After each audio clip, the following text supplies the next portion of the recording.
Well, good morning from Preah Kahn Temple, and we are here in Cambodia visiting a beautiful site. This morning is kind of rainy. You know, the people that I see here today visiting this temple on a rainy day, I give them a lot of credit. For me, I go right through it. I don't mind walking through puddles of mud, or if I go up to my calf area in water, because you never know, you make one step and it will place you down deep into the waters over here. You see how the waters are. Some of these areas maybe were designed to actually be water, and then you have these bridge structures that went over it, like right here. So you got to be careful when you're walking around. You can go down almost to your knees very quickly. But it's also a very quiet day. As I look around the structure today, let me show you right down here some of the beautiful sculptures. I'm going to show you over here as well. Just a few people wandering around, that's it. And it's actually very beautiful. It's nice to take a break, step outside of the rain, go into a little sheltered area like this, and just watch nature do its thing. All of this, nature comes down, it erodes, the rain comes down and slowly returns all this stone back to as it was before. As it was before people like us built something out of it. Long before it was this beautiful temple, this stone was nature.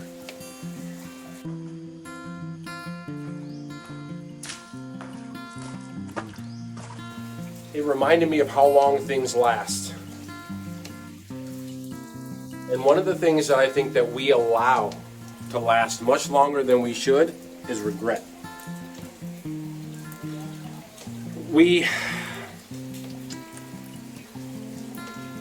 Sometimes we allow ourselves to just hold on to regret. We hold on to the feelings of having done something wrong, having made a bad decision, but most of all, having hurt someone else. One thing that you can almost guarantee in life is that you're going to make some bad decisions.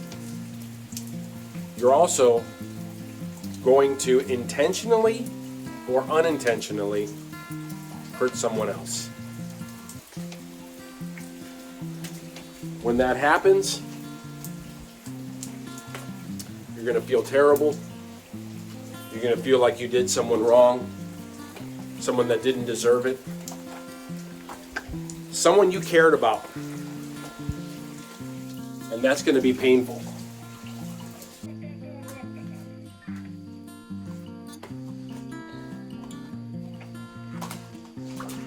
There are a few things that I want you to think about when it comes to doing something wrong, hurting others. First of all, you're human. Most likely you're a good person.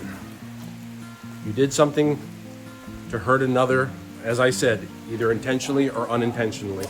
Most likely unintentionally. Most likely because something else was going on in your life, and it caused you to have pain. And that pain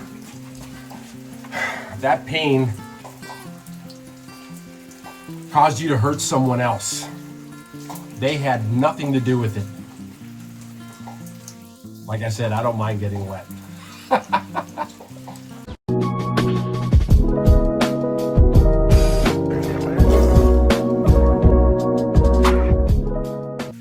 You know, one thing that everybody talks about is forgiving others and letting that go. They say if you allow someone that did something wrong to you to exist in your head, it's like they still control you. Until you let that go and until you forgive them, they still have control of you. I understand that, and I do respect that idea. But I want to add one more to that thought.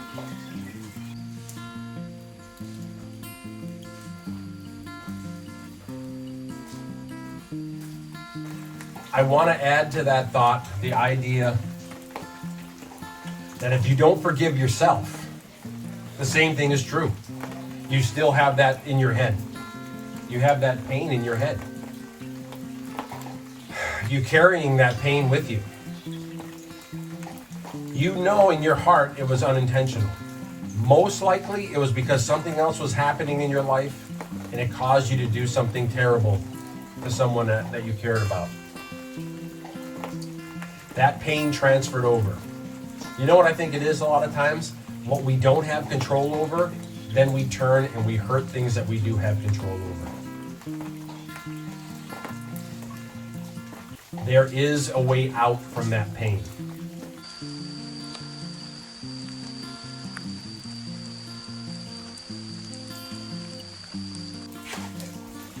Oh, that rain's coming down today.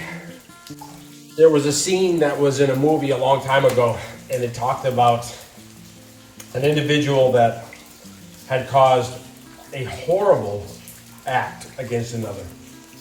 The movie was called Gandhi. It was a long time ago. In that movie, Gandhi is starving himself to death to protest a battle that's happening, a civil war. And one of the individuals came up to him and threw a loaf of bread at him and said, I am already on my way to destruction. I'm on my way to destruction, but I'm not going to take your soul with me. So eat. And Gandhi asked him, said, what? Why? Why are you so certain that you're on your way down? And he said, I committed a horrible act to another person, a young person. I committed a terrible act, and I know that I can never be forgiven for that. During the Civil War, an act that they are not here anymore. And Gandhi said, I know a way back from that seemingly hopeless situation. You need to find another child that has lost both their parents in this same civil war, orphaned by this war. And you need to raise them as your own. And you will come back. You will be redeemed.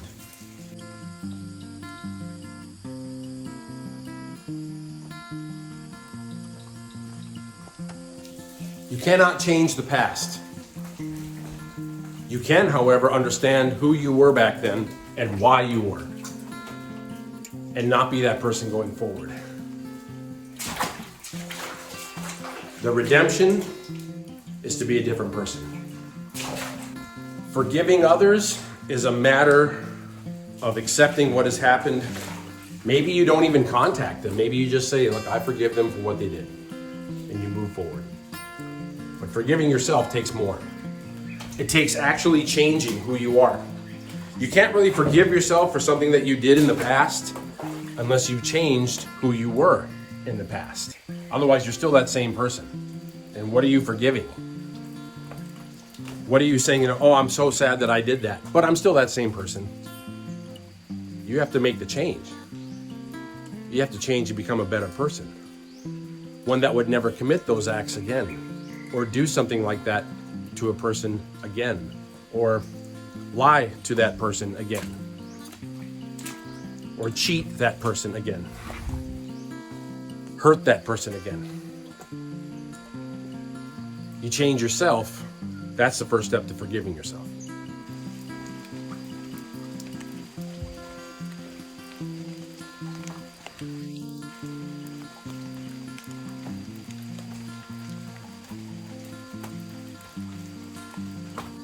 If you want to forgive yourself of something that has happened in the past, like I said, it's much easier to just forgive other people because you may never see them again, right?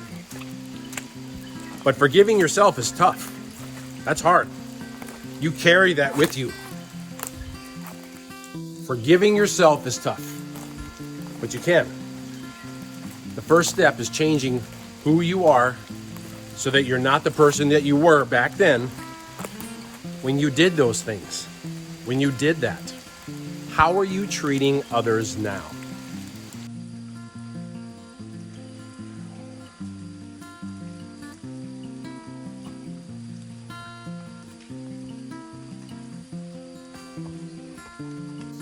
Oh, look at how beautiful it is right here.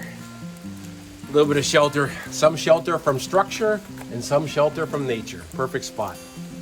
I'm gonna keep walking around this beautiful temple. They have a place over here where I can grab a bite to eat as well. Woo!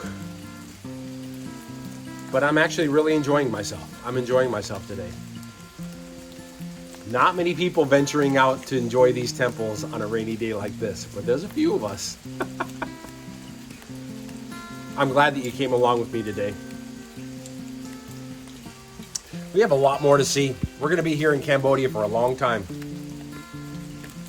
And while we're here, I'd love for you to come with. And we're going to keep traveling through Southeast Asia after this. We have a lot more countries to visit.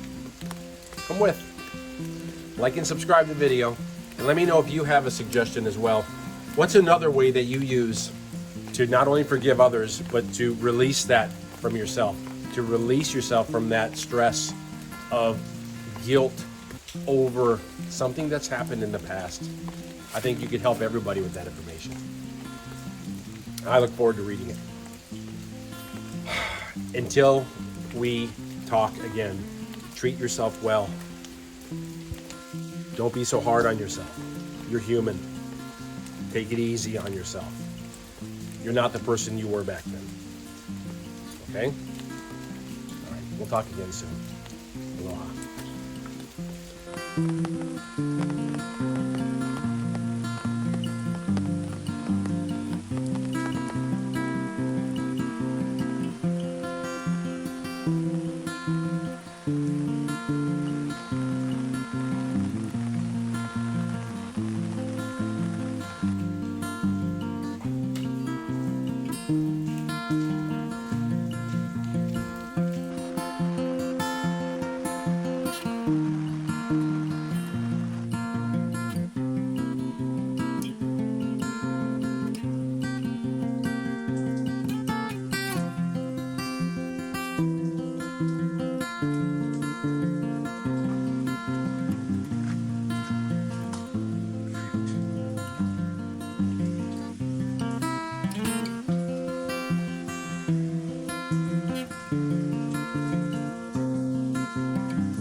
Look at the difference in these stones. They're not exactly the same size. They're much larger. Very strange cuts that have, again, smaller ones just sort of fit in. Diagonal cuts where it wasn't necessary. And compare that with over here.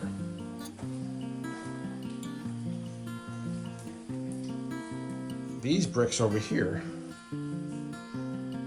almost all the exact same length and dimensions.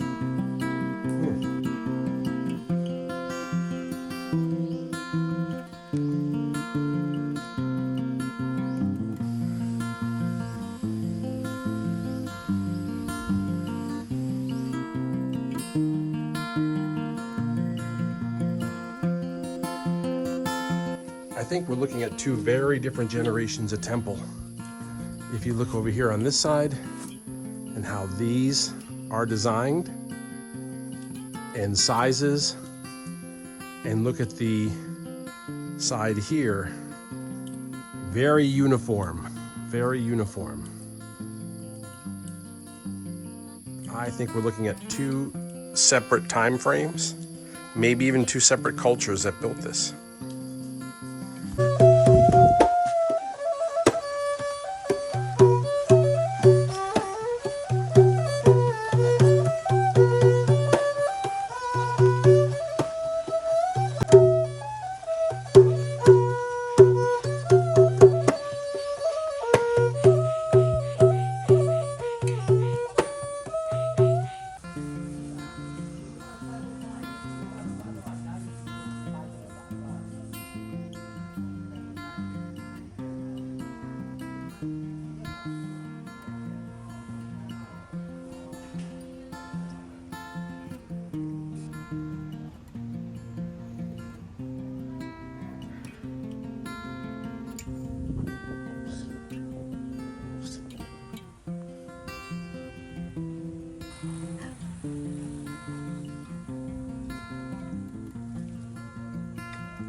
Here, it's the mad dog of the checkpoint. They just checked my ticket here. They got the mad dog protecting the checkpoint right there. The mad dog of the checkpoint.